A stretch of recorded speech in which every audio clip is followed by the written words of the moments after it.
ఆపదను చూసి సంతోషించువాడు నిర్దోషిగా ఎంచబడడు. దేవుడు చెప్తున్న మాట ఏంటంటే ఈరోజు మీరు ఎవరినైనా లేని వాళ్ళని చూసి అపహాస్యం చేస్తున్నారంటే, మీకంటే తక్కువ స్థితిలో ఉన్న వాళ్ళని, మీకంటే దీనస్థితిలో ఉన్న వాళ్ళని, దౌర్భాగ్య స్థితిలో ఉన్న వాళ్ళని చూసి మీరు మాటి మాటికి అపహాస్యం. అరే నీకు అది లేదురా, నీకు ఇది లేదురా, నీకు ఇల్లు లేదురా, నీకు డబ్బు లేదు, నీకు ఆస్తి లేదు, నీకు అందం లేదు, నీకు ఐశ్వర్యం లేదు, నీకు 4 చుట్టాలు లేరు, నీకంటూ బంధువులు లేరు, స్నేహితులు లేరు, నిన్ను పట్టించుకునేవాళ్ళు లేరు, నిన్ను ప్రేమగా పలకరించేవాళ్ళు లేరు, నీకంటూ ఏమీ లేదు, నువ్వు ఒక దిక్కుమాలిన వాడివని మనము బీదలను అవమానిస్తున్నట్లయితే మీరు గుర్తుపెట్టుకోండి, మీరు దేవుణ్ణే నిందిస్తున్నారు.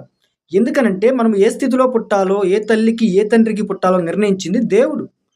కాబట్టి ఆ దేవుడు చేసిన చేతి పనిని మనం ఏం చేస్తున్నామంటే మనకు తెలియకుండానే మనము తృణీకరిస్తున్నాం అనమాట.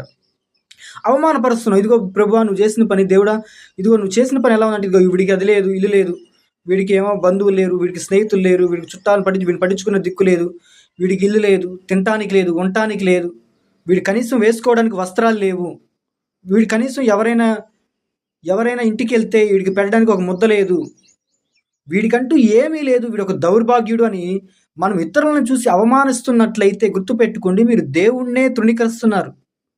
మిమ్మల్ని ఈ లోకంలో సృష్టించిన దేవాది దేవుణ్ణి మీరేం చేస్తున్నారంటే అవమానిస్తున్నారు. మీరేమనుకుంటున్నారు సహజంగా అంటే మనుషుని కదా నేను అవమానిస్తున్నా, దేవుణ్ణి కాదు కదా అనుకుంటున్నారు. కానీ పేదవాడినైనా ధనవంతుడినైనా పుట్టించింది దేవుడే కదా. ఆ దేవుడికే మీరు డైరెక్ట్గా చెప్తున్నారు, నువ్వు చేసిన నీ చేతి పని చూడు ఎంత హీనంగా ఉందో, ఎంత నీచంగా ఉందో, వీడిలా పేదవాడిగా దరిద్రుడిగా దిక్కుమాలవాడిగా పుట్టాడంటే దానికి కారణం ఎవరు? నువ్వే. ఎందుకంటే నీకు పుట్టించడం చేత కాదు, నువ్వు ఒక వ్యక్తిని ధనవంతుడిగా ఉంచడం నీకు చేత కాదు, ఒక వ్యక్తిని పోషించడం నీకు చేత కాదు, ఒక వ్యక్తిని ఇల్లు వాకిలి సమస్తాన్ని ఇవ్వడం నీకు చేత కాదని దేవుడికి మీరు ఇండైరెక్ట్గా చెప్తున్నారు. బైబిల్ గ్రంథంలో ఏమనుందంటే బేదలు దేశములో ఉండక మానరు. ఖచ్చితంగా పేదలు అనేవాళ్ళు ఉంటారు. దేవుడు అందరినీ సమాన స్థితిలో చూసినప్పటికీ సమాన స్థితిలో పెట్టడు. ఎందుకంటే ప్రతి వ్యక్తి పట్ల దేవునికి ఒక ప్రణాళిక, ఒక ఉద్దేశం ఉంది. నువ్వు ధనవంతుడు అయ్యావంటే అది దేవుని ఉద్దేశం, నువ్వు ఒక పేదవాడిగా ఉన్నావు అంటే అది దేవుని ఉద్దేశం. కొన్నిసార్లు మన తప్పిదాల వల్ల కూడా మనం లేని వాళ్ళు కావచ్చు. ఇక్కడ మన తప్పిదాలను బట్టి లేని వాళ్ళుగా అవటానికి గురించి నేను చెప్పట్లేదు, కానీ దేవుని యొక్క చిత్త ప్రకారముగా బీదలైన వారి గురించి చెప్తున్నాడు. యేసు ప్రభు ఈ లోకంలో ఉన్నప్పుడు కూడా మాట చెప్పాడు ఏంటంటే, బీదలైన మీరు ధన్యులు, పరలోక రాజ్యము మీది. ఎందుకంటే ఈ లోకంలో ఆకలి కొంటున్న మీరు ధన్యులు. మీరు ఆకలితో ఇప్పుడు ఉన్నారేమో కానీ మీరు ధన్యులు. ఎందుకంటే పరలోక రాజ్యం మీది. ఇప్పుడు ఆకలి కొంటున్నారు మీరు, రేపు సమృద్ధిగా తినబోతున్నారు. హల్లెలూయా. చూడండి, దేవుడు అంత గొప్పవాడు కదా. బీదలను బైబిల్ గ్రంథం ఆదికాండం మొట్టమొదటి అధ్యాయం 1వ వచనం నుంచి ప్రకటన గ్రంథం 22వ అధ్యాయము చివరి అక్షరము వరకు కూడా ఎక్కడా కూడా బైబిల్లో దేవుడు బీదలను తృణీకరించలేదు, పేదవారిని అసహించుకోలేదు, అవమానించలేదు. ఎక్కడా కూడా ఏ వ్యక్తితో కూడా పలానా పేదవారిని మీరు అవమానించండి, తృణీకరించండి, వెలివేయనని దేవుడు ఎక్కడ చెప్పలేదు. కాబట్టి పూర్తి బైబిల్ని నమ్మేవారు, పూర్తి బైబిల్ని విశ్వసించేవారు గుర్తుపెట్టుకోండి, బీదలను మీరు వెక్కిరించొద్దు, మీ దేవుణ్ణే మీరు అవమానిస్తున్నారన్న విషయం గుర్తుపెట్టుకోండి. కాబట్టి ఏ స్థితిలో ఉన్నవారిని, మీకంటే తక్కువ స్థితిలో ఉన్నవారిని చూసి మీరు అపహాస్యం చేయకండి, వారి యొక్క దీనస్థితిని చూసి మీరు అపహాస్యం చేయకండి.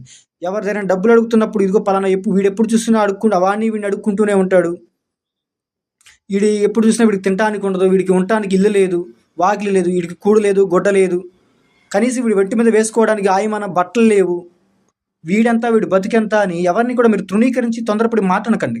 ఎందుకంటే మీరు అంటుంది ఒక వ్యక్తిని కాదు, కానీ ఆ వ్యక్తిని సృష్టించిన వాని సృష్టికర్తను. మీరు ఎవరినైతే అపహాస్యం చేస్తున్నారో వాడిని, మిమ్మల్ని ఒకే దేవుడు సృష్టించాడు.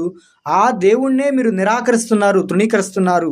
ఆ విషయాన్ని గుర్తుపెట్టుకొని దయచేసి మీరు ఎప్పుడు కూడా ఏ బీదలను కూడా తృణీకరించే ప్రయత్నించకండి. ఆపదను చూసి సంతోషించువాడు నిర్దోషిగా ఎంచబడడు. బైబిల్ గ్రంథం సెలవిస్తుంది కదా, ఒకడు ఆకలితో ఉన్నాడు, ఒకడు వస్త్రం లేకున్నాడు, ఒకడు నానాటికి భోజనం లేకుంటే నువ్వు సహాయం చేయి. అంతేగాని వాడు ఆపదను చూసి నువ్వు సంతోషించు. అరే వీడు బతుకు చూడరా, ఎప్పుడు చూసినా తినడానికి ఉండదు, బట్టలు లేవు, ఏమీ లేవు, రోడ్లు ఏమంటే ఎప్పుడు చూసినా తిరుగుతూ ఉంటాడు అని వాడి స్థితిని చూసి నువ్వు అవమానించొద్దు. కానీ నువ్వేం చేయాలంటే ఆపదను చూసి సంతోషించొద్దు. వాడు ఆపదలో ఉన్నాడు కాబట్టి వాడికి ఏం చేయాలి, నువ్వు సహాయం చేయి. అలా నువ్వు సహాయం చేయటం కూడా దేవునికి చేసినట్లే. కాబట్టి ప్రేమైన దేవుని పిల్లారా, ఎవరిని కూడా తృణీకరించే ప్రయత్నం చేయకండి. మీకంటే తక్కువ స్థితిలో ఉన్న వారిని, మరి ముఖ్యంగా లేని వారిని, నానాటికి భోజనం గడవని వారిని ఎప్పుడు కూడా తృణీకరించొద్దు. రోడ్డు మీద భిక్షం అడిగితే, ఎవరైనా మిమ్మల్ని భిక్షం అడిగితే మీ దగ్గర ఉంటే ఏయండి, లేకపోతే లేదు. అంతేకాని వారిని అవమానకరంగా చూసుకుంటూ, ఇదిగో రూపాయి, ఇదిగో రూ. 5 ఇదిగోని వాళ్ళ మొహాల మీద ఇసిరేయడం, వాళ్ళ చేతుల్లో ఇసిరేయడం, లేదా నీ పని పాట లేదా, ఏంటి నీ బతుకేంటి అదని విమర్శ చేయకండి. మీకు నచ్చితే ఇవ్వండి, లేదంటే లేదు. కానీ ఎప్పుడు కూడా బీదలను అవమానించకండి. అది మీకు మంచిది, ఈ క్షేమం కాదు. దేవుడే మీకు తీర్పు తీరుస్తాడు. నిర్దోషిగా ఎంచబడడు. ఆపదను చూసి సంతోషించువాడు నిర్దోషిగా ఎంచబడడు. కాబట్టి అటువంటి దేవుని తీర్పు మన మీదకి రాకుండా ఉండాలంటే ఏ పేదలను కూడా మనం తృణీకరించే వారిగా ఉండకూడదు. దేవుడి చిన్న వాక్యము దీవించి ఆశీర్వదించును గాక. ఆమేన్.